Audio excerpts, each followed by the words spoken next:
John Dickinson, Letter from a Farmer in Pennsylvania, Letter 2, by Lizzie Spitell, Enid Francis, and Ashley Scott. So who was John Dickinson? John Dickinson was an activist in the colonial communities for the repeal of unethical taxes that had begun to impose on the colonists.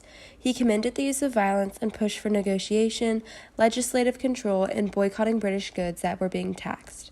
This ideology can be seen throughout his letter as he never says the word revolution. It is very clear throughout the letter that he believes other solutions would be a better fit to combat this issue. He is most well known for his thoughts of individuality and being the penman of the revolution. Throughout his writing, there is a constant theme of strives for change, which often expresses his originality. Now, he began his life in the colonies themselves and slowly made his way up in social status by becoming a self-taught learner and scholar and excelled in areas of history. He gained popularity in politics as his original philosophies really intrigued others. In 1760, he won the election in Delaware and became a member of the Delaware Assembly from Kent County. Just 2 years later, he became the representative of Philadelphia in the Pennsylvania Assembly. Now, he never signed the Declaration of Independence, but most history books do consider him to be a founding father due to his excessive pushes against British taxation and strides towards American individuality, which again are shown through his letter, which solely focuses on British taxation rather than the American Revolution itself. Now, for some historical context, the year this letter was written was in 1767. Prior to this year, British colonial relationships were already running a little bit rocky due to the aftermath of the French and Indian War of 1754 through 1763. Just some background on the French and Indian War. Tensions were starting to rise over conflicts surrounding land disputes. The French wanting to expand south and the British wanting to expand west led to war breaking out. And after years of back and forth battles, the conflict eventually ended with the Treaty of Paris being signed in 1763. The treaty stated that France gave up all their American territories and that British colonies were granted land to expand on. However, the Proclamation of 1763 granted Native Americans part of British territory and established clear boundaries that prevented any colonists from purchasing and settling on native lands. The war tactics used to gain British victory were very costly, which left Great Britain in a lot of debt. The implementation of the Stamp Act in 1765 was used to pay off this war debt and set a pattern of taxation on the colonies. In the following years, the Sugar Act of 1764 and the Townshend Acts of 1767 were all passed as well, ultimately enlarging a fire within the colonies that had been slowly burning in prior years. With a sudden shift in British presence in the colonies, unlike before due to solitary neglect, colonists had begun to be upset with their unexpected interest. In this letter, Dickinson focuses on his concerns with the Stamp Act specifically. Like we previously mentioned, John Dickinson was an avid writer in the colonies that often sided against British Parliament policies that imposed and threatened the freedoms of America. The Revenue/Sugar Acts originally set off Dickinson, and he began his career with the penman of the Revolution, where he wrote for a famous pamphlet among the colonies.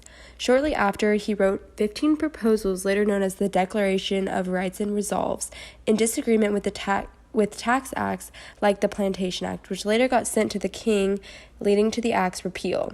So he did have a ton of influence within the colonies, especially within his works of writing.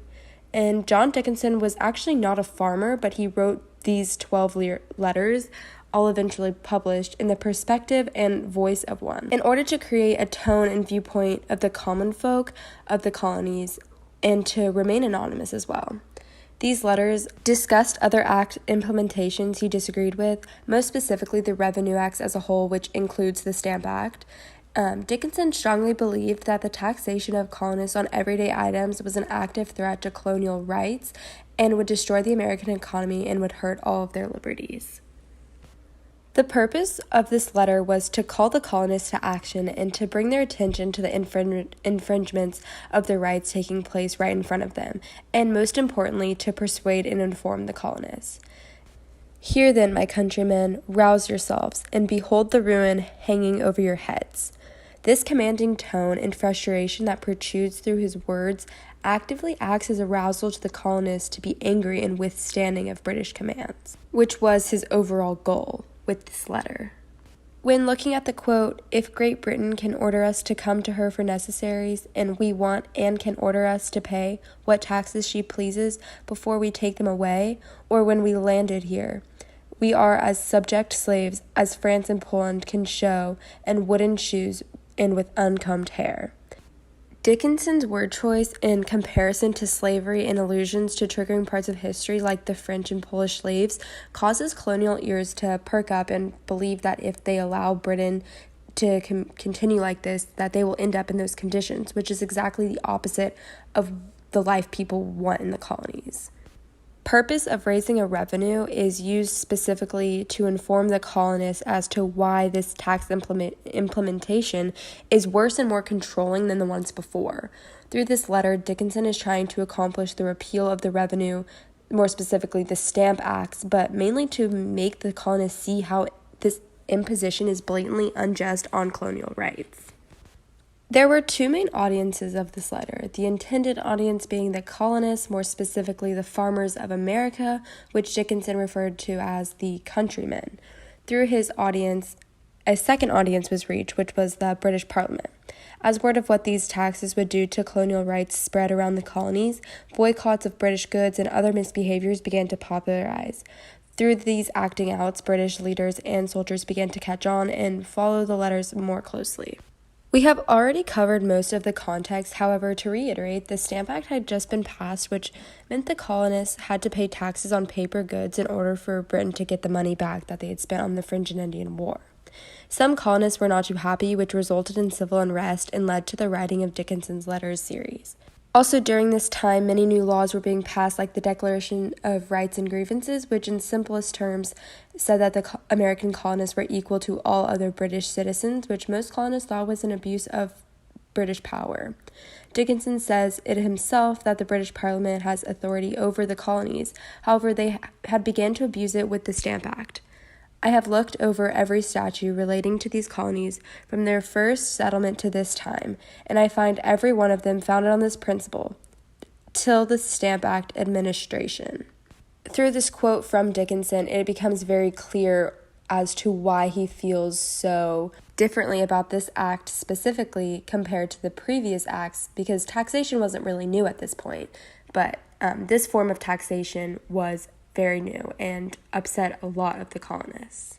Dickinson wrote this letter at this specific time in 1767 because the British were closing in on American liberties through taxation that had the sole purpose of raising a revenue from the colonists rather than to mutually benefit both Great Britain and the colonies.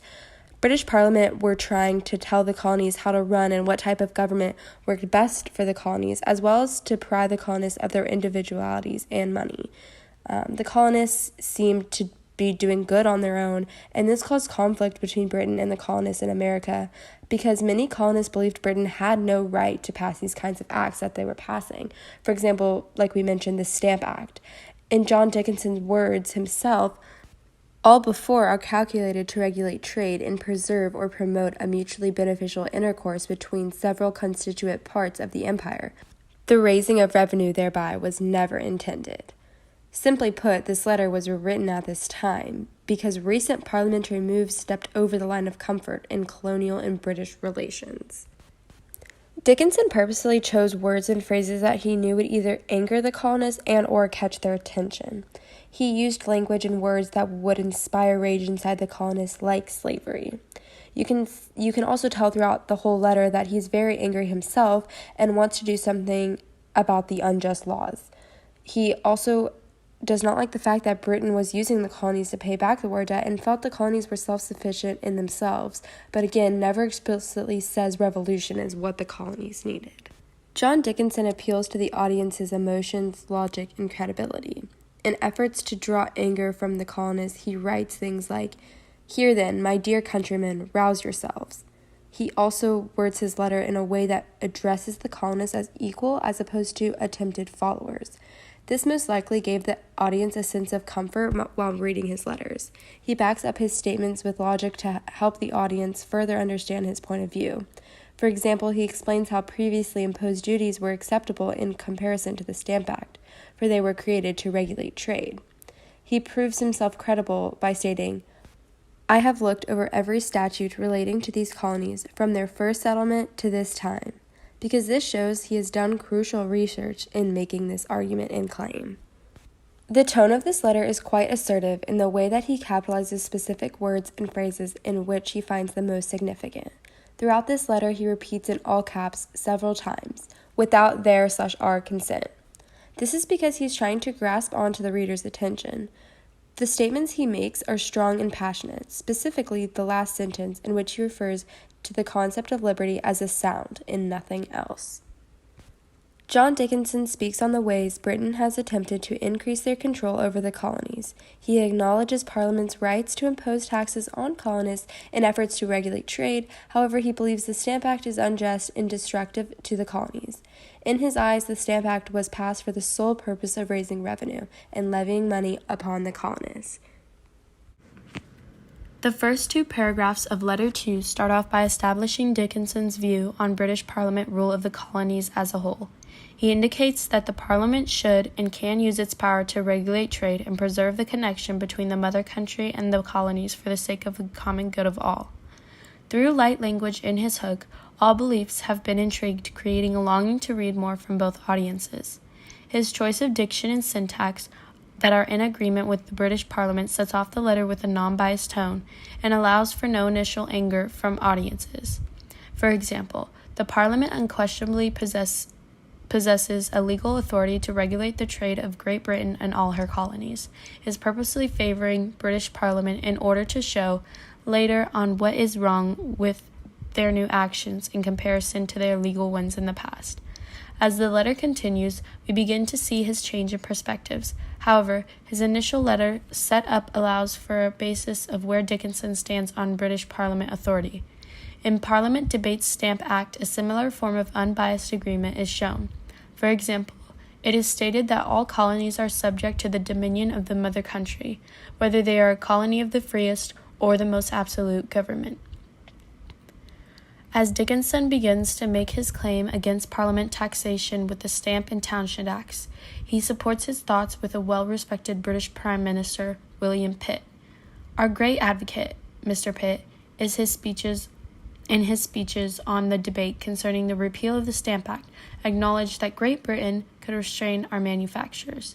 His use of high authority British Parliament members provides the letter with an underlying ethos tactic for persuasion. His use of ethos allows the letter to have several accounts of opinions in disagreement with the acts to show that Dickinson is not the only person with his view of the recently passed act. His choice to back up his opinion with a member of Parliament gives the letter even more credibility, because it shows that someone from the British side even agrees with the repeal of these acts. Dickinson also made sure to directly quote Pitt. Again, he says, "We may bind their trade, confine their manufactures, and exercise every power whatever except that of taking their money out of their pockets without their consent," to provide an accurate presentation of his view. A similar use of ethos can be found in The Rights of Colonists by Samuel Adams, in which he states, "In so much that Mr. Locke has asserted and proved, beyond the possibility of contradiction on any solid ground, that such toleration ought to be extended to all whose doctrines are not subversive of society." He is referencing John Locke, a well-known English philosopher who shared Adams' ideas. Throughout the whole letter, there is a common repetition of Dickinson saying things like, "for the purpose of raising revenue," "for raising a further revenue," or "for the sole purpose of raising a revenue." Dickinson's choice of diction and repetition of it led to the emphasis on why he believed these acts were an issue and how their circumstances were different than the ones prior. His push for the idea that the Stamp Act and Townshend Acts are unethical due to its purpose of raising the revenue of the colonists was made very clear and provides essential reasoning to support his claim against them. In a loyalist response to common sense, Charles Inglis repeats the word insidious several times when describing Thomas Paine's common sense to thoroughly express his disagreement with the pamphlet. Dickinson purposely uses words known to harvest anger inside the colonists in order to intensify this situation. For example, saying their liberty is at threat, and throwing in the word slavery automatically sends panic to the colonists, considering they value their liberty and freedom most. Like Dickinson, James Lovell uses certain phrases in his Boston Massacre oration in an attempt to provoke vexation within the audience. For example, he says, "Your vote directs me to point out the fatal tendency of placing such an order in free cities. Fatal indeed." The word fatal implies a threat to the well-being of the colonists. Unlike his opening, Dickinson closes his letter with a harsh and straightforward language.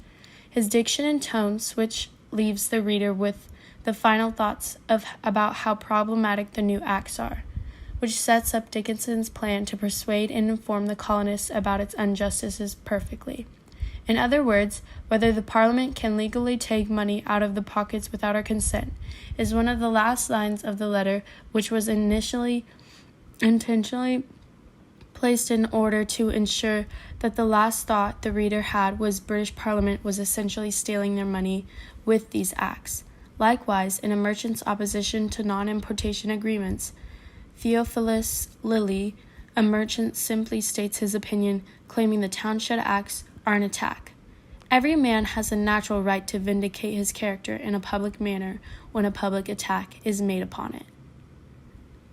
The significance of John Dickinson's series of letters was the impact that they had on the 13 colonies. These letters united the colonists and formulated a group of conscience over the unethicality of the Stamp Act and overall British control. Letter 2 specifically pushed for free trade and purchasing just within the colonies, all eventually playing into the start of the Revolution. Here is our works cited.